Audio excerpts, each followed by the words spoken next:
কোন মুসলিম যদি ক্ষমতায় থাকে, সরকার প্রধান হয়, হাদিস কি বলে? হযরত আলী রাদিয়াল্লাহু তাআলা আনহু যখন ইসলামের খলিফা, সেই সময়ে পুলিশ বাহিনীর যিনি প্রধান, তিনার নাম হচ্ছে আবুল হাইয়াজ আল আসাদি। মুসলিম শরীফের হাদিস থেকে বলছি, আলী রাদিয়াল্লাহু তাআলা আনহু খলিফা আর পুলিশ বাহিনীর প্রধান আবুল হাইয়াজ আল আসাদি। আলী রাদিয়াল্লাহু তাআলা আনহু ডাকলেন পুলিশ বাহিনীর প্রধানকে, শোনো, তুমি পুলিশ বাহিনীর প্রধান, আমি প্রধানমন্ত্রী।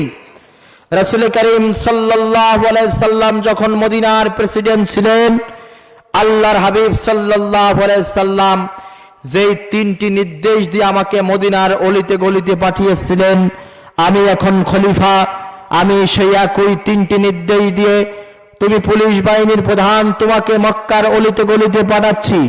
প্রথম নির্দেশ, যেখানে যেখানে অশ্লীল ছবি দেখবা, ছবিগুলো ছিঁড়ে ফেলবা, মুছে ফেলবা। দ্বিতীয় নির্দেশ, কবরের উপরে যত উঁচু বিল্ডিং দেখবা, মাজার দেখবা, ভেঙে মাটির সাথে মিশিয়ে দিবা। তৃতীয় নির্দেশ, যেখানে যেখানে প্রাণীর মূর্তি দেখবা, ভাস্কর্য দেখবা, গুড়িয়ে দিবা, মাটির সাথে মিশে দিবা। সুবহানাল্লাহ। এ কথা বলছেন কে? প্রধানমন্ত্রী বলছেন কার কাছে? এখন আমি ইমাম সাহেব বক্তা যদি কথা বলি, চলো যেখানে যেখানে মূর্তি আছে ভাঙবো, এ কথা বলার আমার সুযোগও নাই। আর বললে মায়ের আমার একটাও বাইরে থাক পড়বে না, সব গাই পড়বে।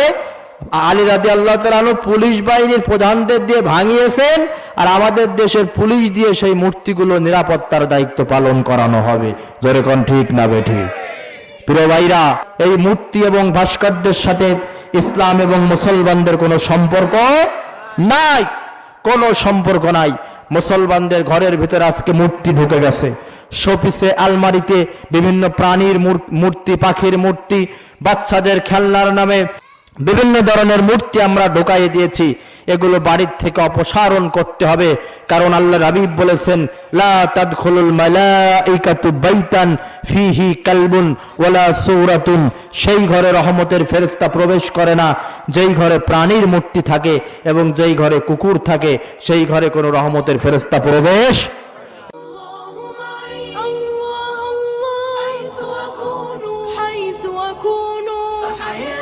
حب